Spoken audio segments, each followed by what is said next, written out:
I hate hockey. I hate it. What else is there to say? This sport gave me my career, but my goodness, I hate this game. 10-7. There were 17 goals. How do we make a post-game video about that? If we spend a minute a goal, that's a 17 gosh darn minute video, and that doesn't even talk about what even happened. Like, it was 4-1 Vancouver. It was 5-2 Vancouver. We had 3 hat tricks in this game. And even at the end of it all, when Nikita Zadorov scored to give the Canucks their 6th goal in the game, which normally, if you score 6 goals, you probably win. Psych, the Canucks were down 8-6 at this point, with 12 minutes left in the third. I was kind of thinking to myself, I was like, you know what? They actually have a chance to, come back and make this interesting. Down by 2 with 12 minutes left, crazier things have happened. Sure, you see 8-6 and you think this game has been a nut job, but still, a 2-goal deficit with 12 minutes to go in the third is comebackable. And then Brock Boeser scored. It was 8-7. And this was with 3 minutes left. I was like, oh, okay, they just scored. 3 minutes left. They have a chance here. And then no, 2 empty net goals. That's it. Seals the deal. 10-7 is the final score. Let's just, for the sake of making things constant, go over the goals that were scored. First period, 1-0 Ian Cole. Second goal, it's JT Miller, 2-0. Third goal, it was Joel Eriksson, making it 2-1. He scored a deflection at the end of that first. Second period, the Canucks get 2. It's Elias Pettersson and JT Miller. Miller's second goal, by the way, a power play marker. The Canucks haven't done that in 20 power play opportunities. They've been so bad with the man advantage lately. And even on this man advantage, they still found ways to accidentally throw it out of the zone, and they were still a little bit sloppy, but Miller ends up getting the goal. Very nice play from far out. He just chucks it on net, and Boeser is the screen. Filip Gustavsson cannot see it. He does not get it. And it's 4-1 Vancouver. Okay, great. And then, this is where the floodgates start to open because Quinn Hughes and Filip Hronek get caught pinching in a little bit too deep, which allows Matt Boldy to come in on a breakaway. He makes it 4-2. Okay, the Wild are within 2. Give it 3 minutes after that, and JT Miller gets a hat trick off of a brilliant play. He goes down the right side, plays the puck off the boards to himself, comes in front of the net, just turnstiles Zach Bogosian and puts it up high. A hat trick goal for JT Miller with 6 minutes to go in the second period. The Canucks are up 5-2. And then, okay, we'll do 2 things here. We'll talk about the goals, and then we'll talk about the power plays, because after JT Miller made it 5-2, you had Matt Zuccarello, power play goal, Joel Eriksson, power play goal, Kirill Kaprizov, power play goal, Joel Eriksson, power play goal, Marco Rossi, regular goal off the skate, Kirill Kaprizov, regular goal, and it's 8-5 Minnesota. It took 5 minutes for the Wild to score 6 goals. And the power plays, oh my gosh. Nikita Zadorov holding, Teddy Blueger sticking, Pettersson hooking, JT Miller delay of game. All of the 5-on-3s. They had 4 two-man advantages. The first one happened in the first period. They didn't score. The Wild couldn't score on the 5-on-3 at the beginning of the game, so the refs were like, okay, we'll give them 3 more times to do that. Okay, you can say the validity of the penalties was real. Okay, yeah, Pettersson did hook the guy. Okay, Nikita Zadorov did hold the guy. Teddy Blueger did high-stick the guy. Miller delayed the game by chucking it over the glass. That's an undeniable penalty. Okay, you can say whatever you want, but my gosh, how does that happen? How in the world does a team go down 5-on-3 4 times in one freaking hockey game? And the Wild, they just started to score everywhere. Everything was going in. Casey DeSmith couldn't make a save, and it's I don't want to look at these goals. I don't want to look at the replays and be like, yeah, that's Casey DeSmith's fault. His fault that he let in 6 goals in 5 minutes to give the Wild a staggering lead.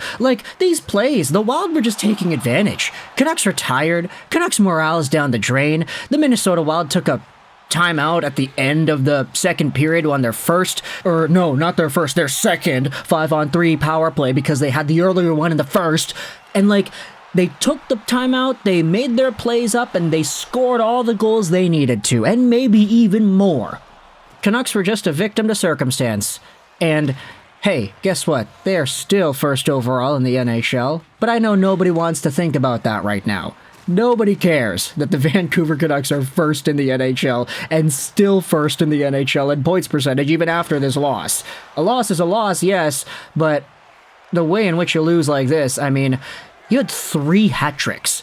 JT Miller had his hat trick in the second period, and we were like, okay, great, that's the story of the game. Like, it's JT Miller's night, right?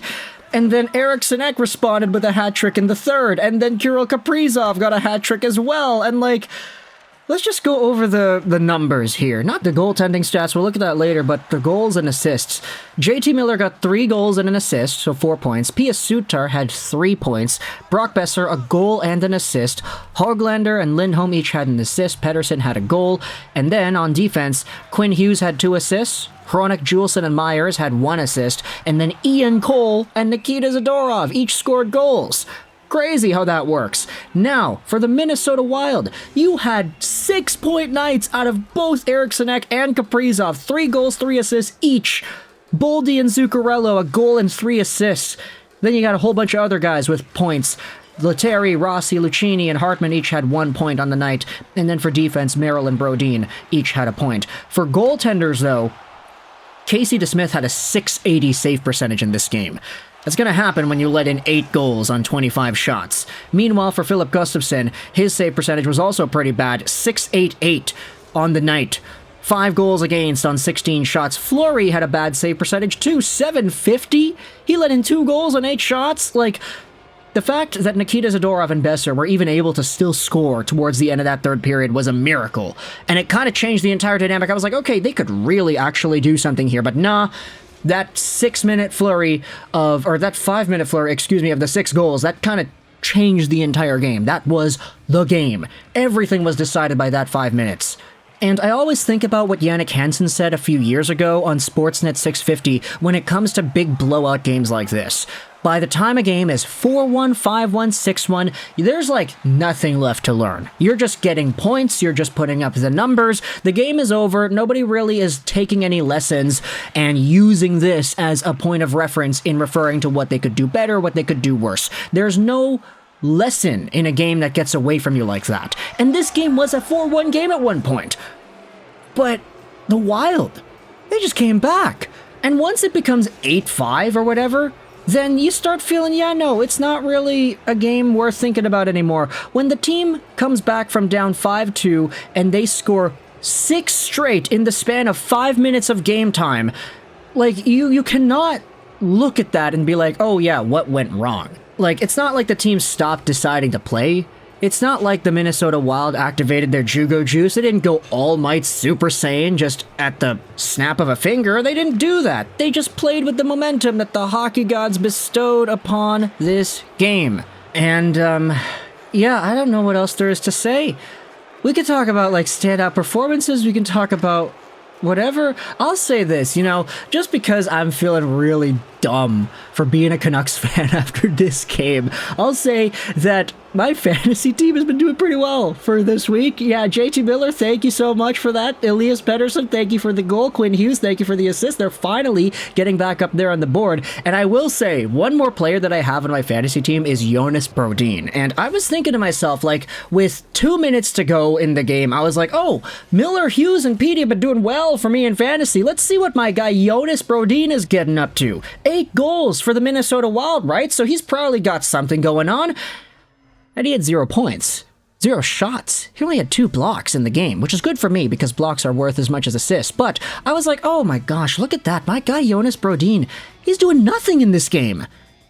And then I swear, I kid you not, literally like 7 seconds after I said that to myself out loud in my room, Jonas Brodin took the puck in the corner and he dumped it all the way down into the empty net. And I was like, oh, damn.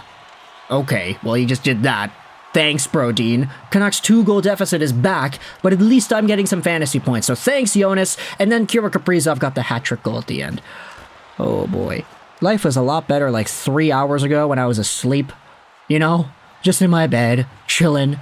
After a night with the boys last night, we were good, had some fun playing Mafia and Smash Bros. And now it's like, yeah, I'm feeling down for the rest of the day because the Vancouver Canucks did that. Let me know your thoughts in the comment section below about the Canucks and the Wild playing a 10-7 game. I hope you enjoyed this video. 99, and bye.